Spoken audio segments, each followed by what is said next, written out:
กาเลนะธัมมัสสวนังเอตัมมังคาลมุตตมัง Part 10. Paticca Samuppada, kemunculan yang dependen. Nyanati Loka Mahathera, Bhikkhu Bodhi, Bhikkhu Thanissaro. Sutta Paticca Samuppada Vibhanga, analisis dari kemunculan bersama yang dependen. Judul asli Paticca Samuppada Vibhanga Sutta, Analysis of Dependent Co-Rising. Diterjemahkan dari bahasa Pali oleh Bhikkhu Thanissaro, penerjemah Laura Perdana, editor Andrea Kurniawan, Siddhartha Suryameta. Paticca Samuppada, kemunculan yang dependen. Judul asli Paticca Samuppada, Dependent Origination. Penulis Nyanati Loka Mahathera, penerjemah Jimmy Halim, Leonard Halim, editor Andrea Kurniawan, Siddhartha Suryameta. Artikel kemunculan dependen yang transendental, terjemahan dan eksposisi dari Sutta Upanishad. Judul asli Transcendental Dependent Rising, a translation and exposition of the Upanishad Sutta. Penulis Bhikkhu Bodhi, penerjemah Anne Martani, Hansen Wijaya, Laura Perdana, Laurentius Widianto, editor Andrea Kurniawan, Siddhartha Suryameta. Sampul dan tata letak Jimmy Halim, Leonard Halim. Tim Dana Laura Perdana. Diterbitkan oleh Wijaya Kumara. Hak cipta terjemahan dalam bahasa Indonesia, copyright 2011 Wijaya Kumara. Cetakan pertama November 2011. Pada video part 10 ini, saya akan melanjutkan membacakan artikel yang ketiga, yaitu artikel kemunculan dependen yang transendental, dalam kurung terjemahan dan eksposisi dari Sutta Upanishad. Baiklah, kita mulai. Buddha mengibaratkan kebahagiaan peninggalan rintangan-rintangan tersebut dengan kebahagiaan yang akan dialami seseorang apabila ia secara tiba-tiba bebas dari hutang, sembuh dari penyakit yang serius, keluar dari penjara, bebas dari perbudakan, atau sampai dengan selamat di akhir sebuah perjalanan padang pasir. Catatan nomor 20. Konsentrasi, samadhi. Kebahagiaan adalah kondisi pendukung untuk konsentrasi. Pencapaian akses menandakan sebuah terobosan besar yang memacu pengerahan tenaga lebih lanjut. Sebagai hasil dari pengerahan tenaga seperti itu, kebahagiaan yang dihasilkan dalam tingkat akses dibuat untuk memperluas dan meliputi pikiran demikian penuh, sehingga hambatan-hambatan yang paling halus untuk penyatuan batin sekalipun menjadi lenyap. Bersama dengan lenyapnya hambatan-hambatan tersebut, pikiran lewat melampaui tingkat akses dan masuk ke dalam absorpsi atau konsentrasi penuh, dalam kurung samadhi. Konsentrasi itu sendiri menandakan sebuah faktor mental yang hadir, baik dalam pencapaian akses maupun absorpsi. Fiturnya yang penting adalah penyatuan bajik dari pikiran pada sebuah objek tunggal dan membawa sebuah harmonisasi di antara kesadaran dan pendamping-pendampingnya ke suatu tingkatan yang cukup untuk membebaskan mereka dari gangguan, kebimbangan, dan ketidakmantapan yang mengarakterisasikan cara kerja normal mereka. Pikiran yang terkonsentrasi terpancang mantap pada objek, adalah seperti nyala api dari lilin yang terlindung dari angin atau seperti permukaan danau dengan semua gelombang dan riak yang sudah tenang.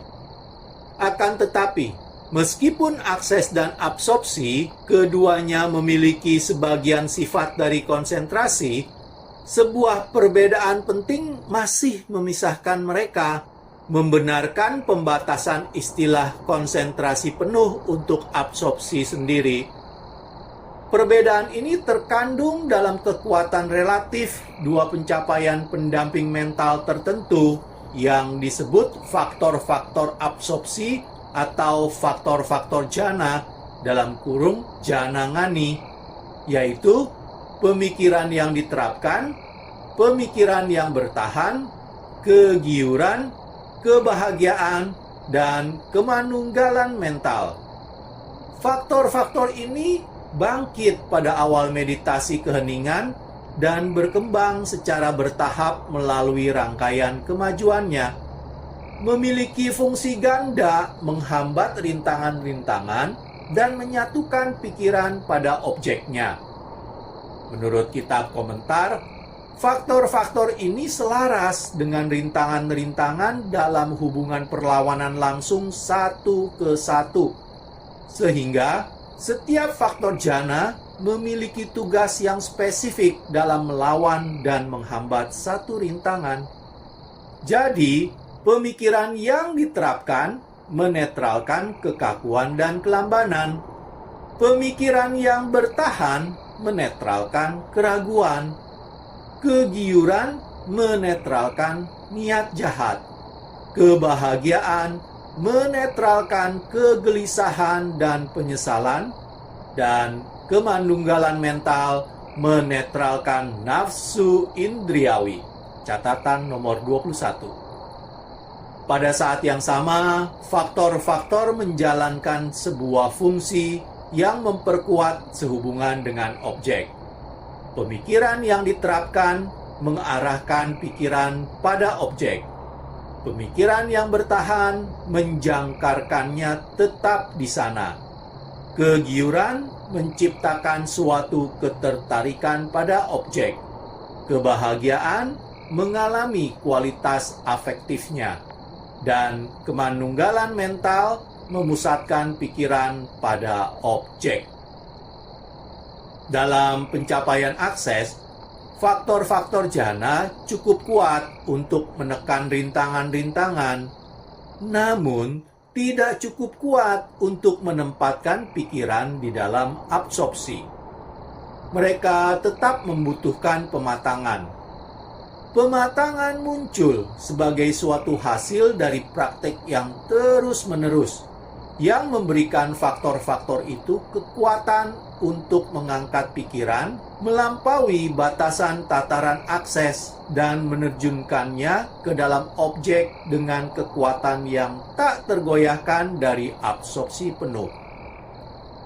Dalam keadaan absorpsi, pikiran terpancang pada objeknya dengan konsentrasi yang intensitasnya demikian tinggi, sehingga pembedaan subjektif antara pikiran dengan objeknya tidak lagi terjadi.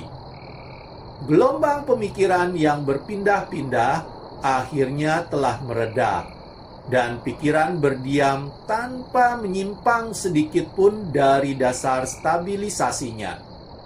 Namun demikian, bahkan pada konsentrasi penuh pun masih terdapat tingkatan.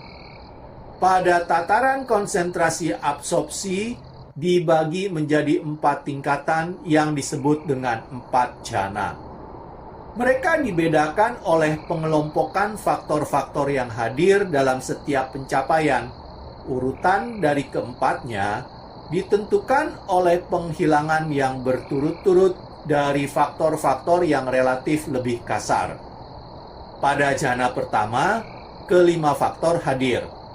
Pada jana kedua, pemikiran yang diterapkan dan pemikiran yang bertahan dihilangkan.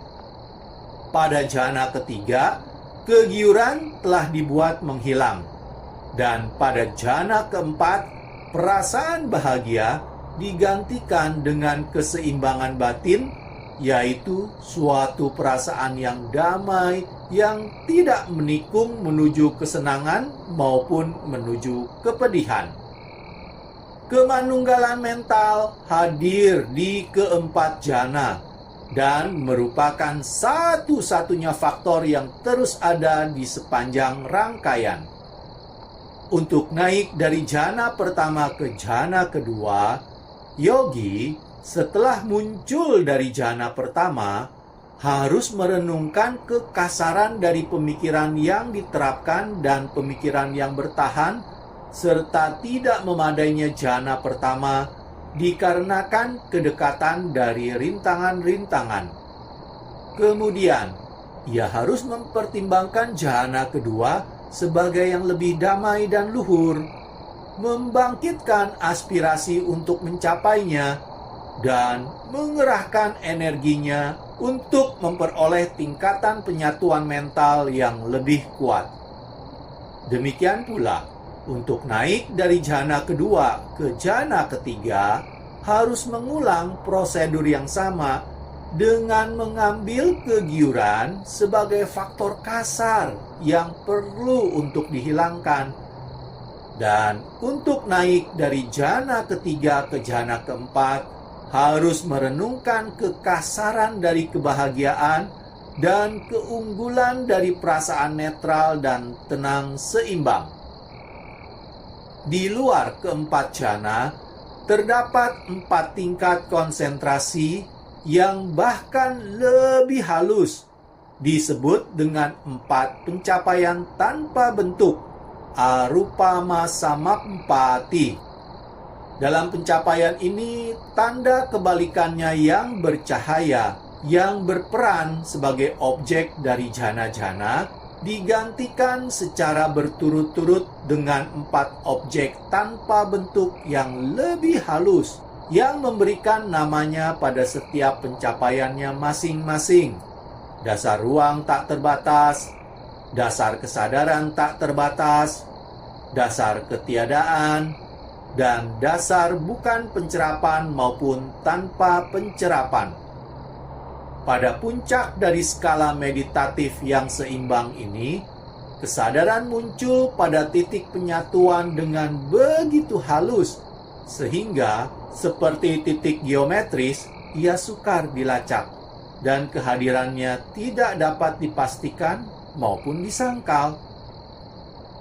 Pengetahuan dan visi. Jnana Dasana. Konsentrasi adalah kondisi pendukung untuk pengetahuan dan visi tentang hal-hal sebagaimana adanya. Meskipun terdapat kemuliaan dan keluhuran dari pencapaian-pencapaian agung ini, terliputi sepenuhnya di dalam konsentrasi yang dalam, bukanlah tujuan akhir dari jalan Buddhis. Penyatuan kesadaran yang disebabkan oleh meditasi keheningan hanyalah merupakan sebuah sarana untuk menuju tingkatan praktek yang lebih lanjut.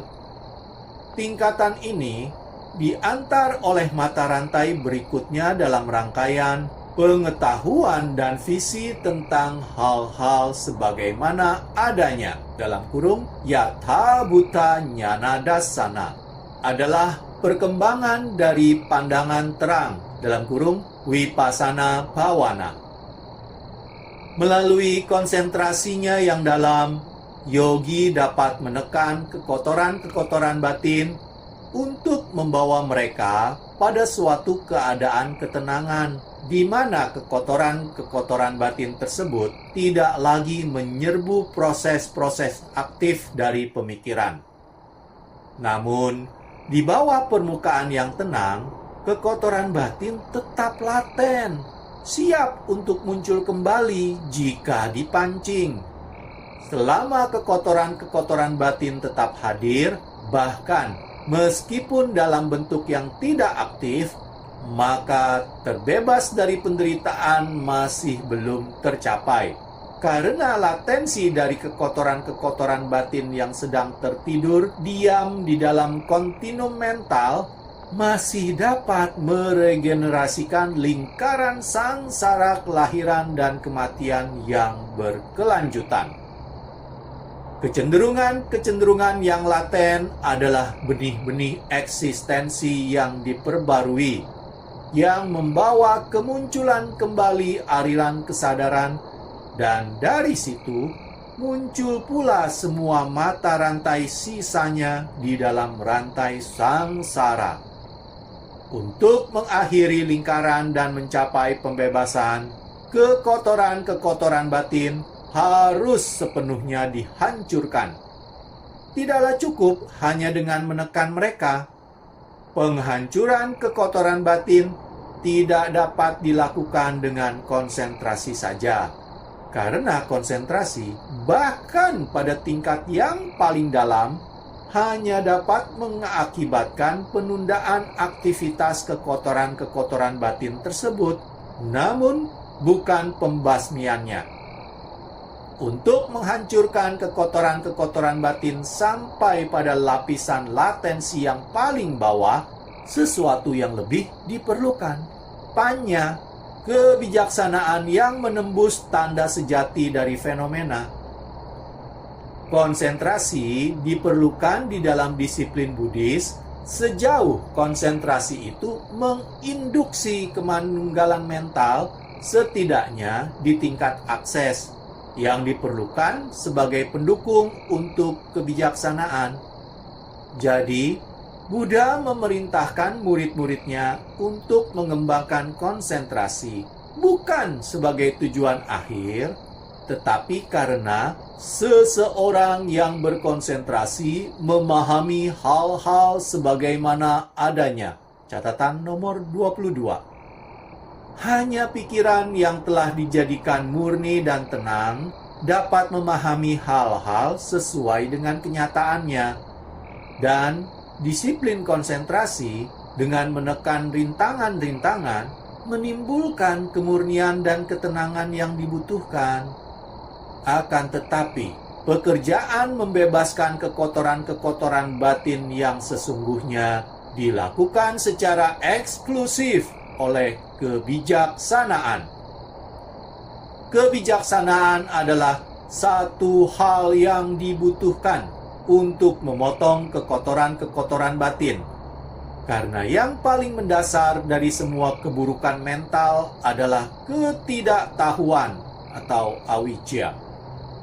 Ketidaktahuan adalah tonggak utama di mana semua kekotoran batin lainnya bertemu dan pasak yang menahan mereka semua pada tempatnya. Selama ketidaktahuan ada, maka kekotoran-kekotoran batin yang lain juga ada. Dan agar kekotoran-kekotoran batin yang lain musnah, maka ketidaktahuan harus dimusnahkan.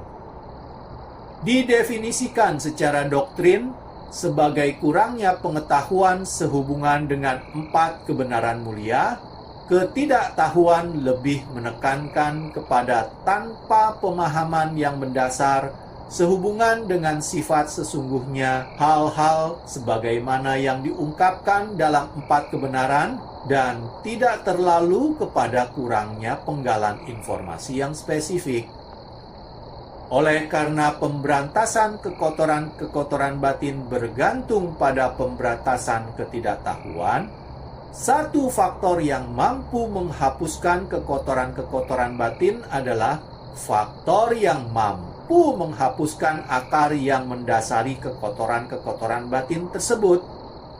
Dan faktor itu adalah lawan langsung dari ketidaktahuan, kebijaksanaan, atau pengetahuan dan visi tentang hal-hal sebagaimana adanya.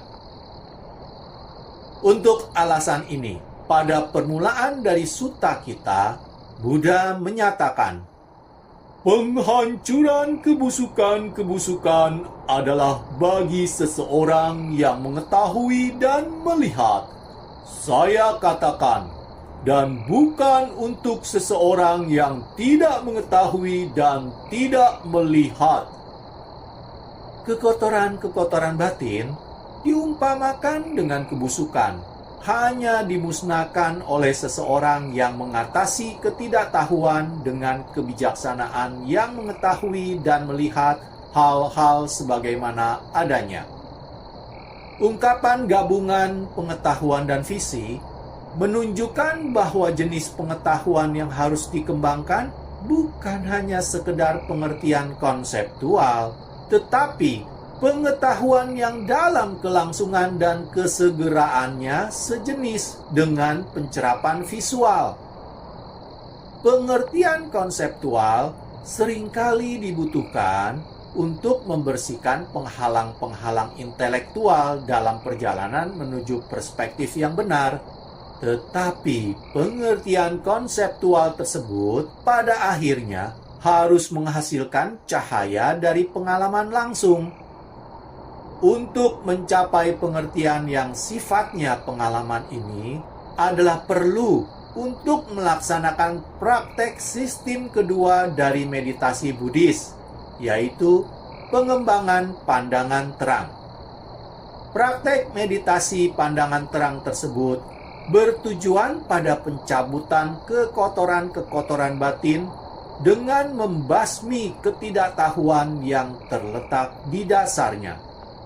Ketidaktahuan diatasi dengan memunculkan melalui pengamatan yang penuh perhatian suatu pandangan terang langsung ke dalam hal-hal sebagaimana adanya.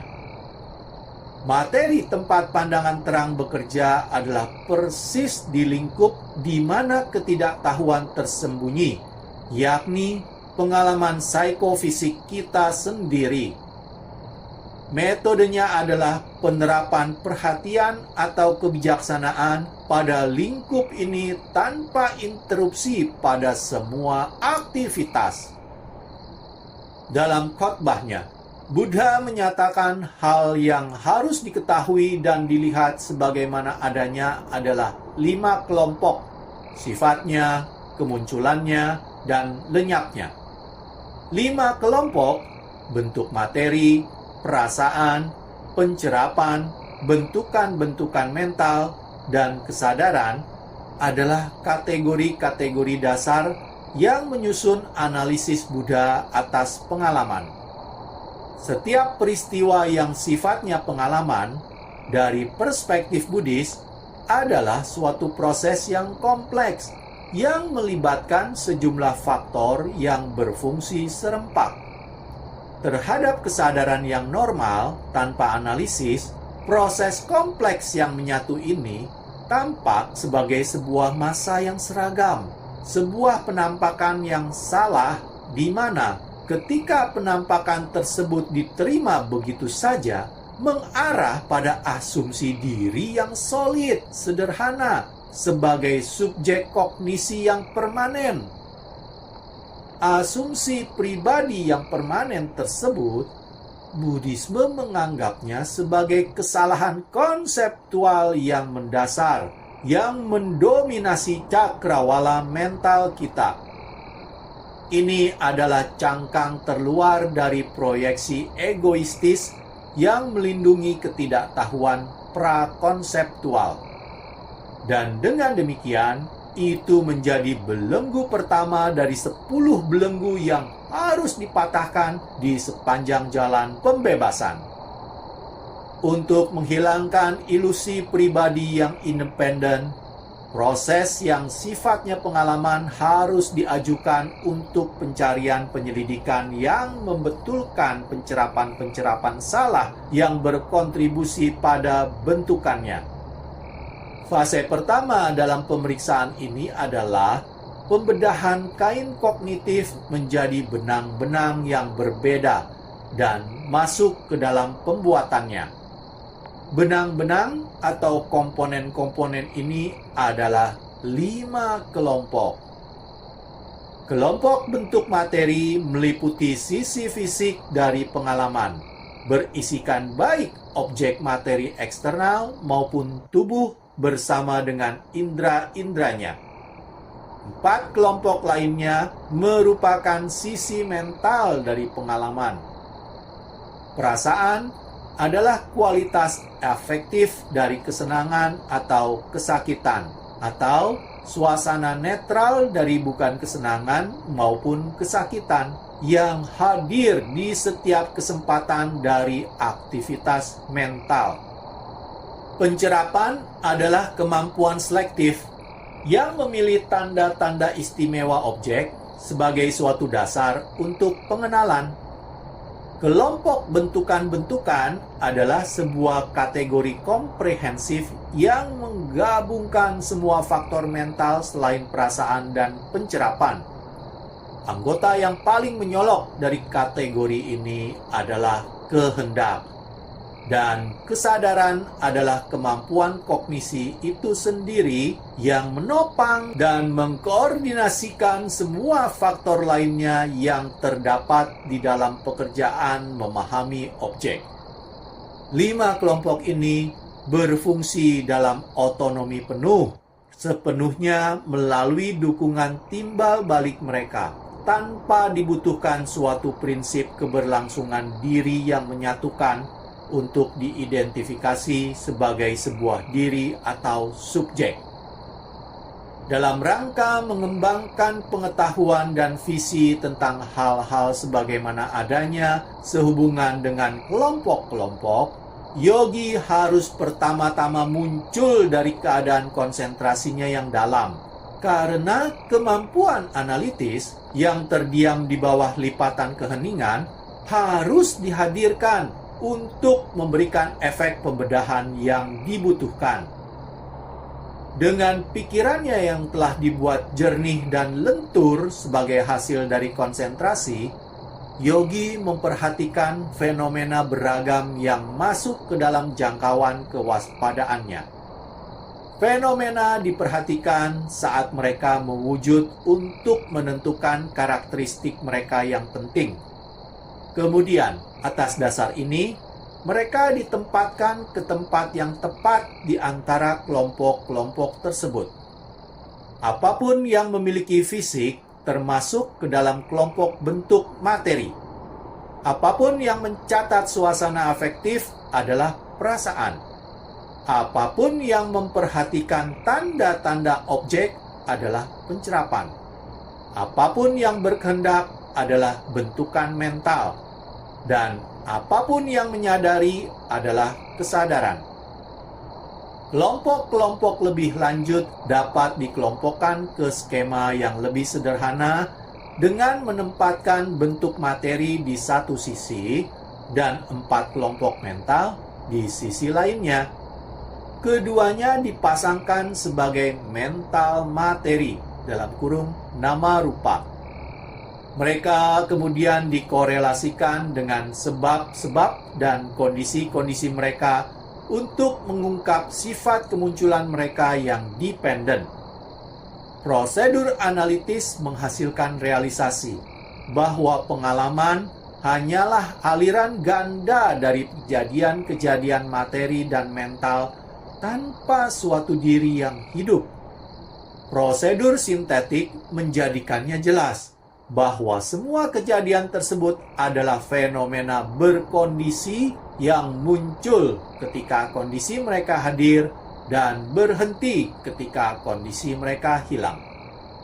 Realisasi terakhir ini menjadi pintu masuk menuju tahap besar berikutnya di dalam pengembangan pengertian, yaitu perenungan muncul dan tenggelam. Seiring yogi memberikan perhatian pada keadaan-keadaan yang muncul, ia melihat bagaimana setiap keadaan mengalami proses yang sama, dari muncul menjadi ada, berubah, dan berlalu.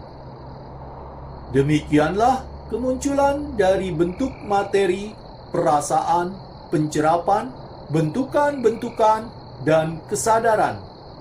Demikianlah berlalunya bentuk materi, perasaan, pencerapan, bentukan-bentukan, dan kesadaran. Perenungan muncul dan tenggelam memfokuskan 3 ciri umum untuk semua fenomena berkondisi: ketidakkekalan, ketidakpuasan, dan ketanpadirian. Ketidakkekalan secara umum adalah karakteristik pertama yang harus dipahami, karena ia menjadi jelas melalui perhatian segera pada muncul dan tenggelamnya. Pencerapan ketidakkekalan mengarahkan langsung pada pandangan terang menuju tanda-tanda lainnya, yang secara alami mengikuti dari yang pertama. Konsep kebahagiaan atau kesenangan pada tingkat pengertian filosofis dan bukan sekedar tingkat perasaan saja, bergantung pada konsep implisit dari kekekalan. Jika ada sesuatu yang benar-benar merupakan sumber dari kebahagiaan, maka sesuatu itu haruslah kekal. Apa yang tidak kekal tidak mampu menghasilkan kebahagiaan dan rasa aman yang abadi. Dan oleh karena itu, di bawah pemeriksaan, ternyata memang tidak memuaskan dan merupakan sumber potensial penderitaan. Konsep pribadi atau diri pada gilirannya bersandar pada dua pilar, yaitu kekekalan dan kesenangan. Apa yang tidak kekal dan tidak memuaskan tidak dapat diidentifikasikan sebagai suatu diri, karena ia tidak memiliki inti yang solid dan tidak berubah, yang dapat dijadikan tempat berpijak konsep pribadi tersebut. Dengan demikian, fenomena ketidakkekalan, ketidakpuasan yang termuat dalam 5 kelompok ternyata memiliki karakteristik ketiga, yakni aspek ketanpadirian. Realisasi dari ketiga karakteristik ini, ketidakkekalan, ketidakpuasan, dan ketanpadirian, melalui pandangan terang yang tidak diperantarai adalah pengetahuan dan visi tentang hal-hal sebagaimana adanya. Ketertarikan Nibbida. Pengetahuan dan visi tentang hal-hal sebagaimana adanya adalah kondisi pendukung bagi ketidaktertarikan. Saya hentikan video part 10 sampai di sini. Pada video part selanjutnya, video part 11, saya akan melanjutkan pembacaan artikel ketiga dari buku ini, dimulai dengan ketidaktertarikan Nibbida. Sebelum mengakhiri, saya akan bacakan catatan nomor 20 sampai 22 sebagai berikut. Catatan nomor 20, Digha Nikaya 2. Catatan nomor 21, Wisuddhimagga 4 Romawi _86, Jnana Moli halaman 147. Catatan nomor 22, Samyutta Nikaya 22.5. Terima kasih. Kalena dhamma savanang etammang kalamutamang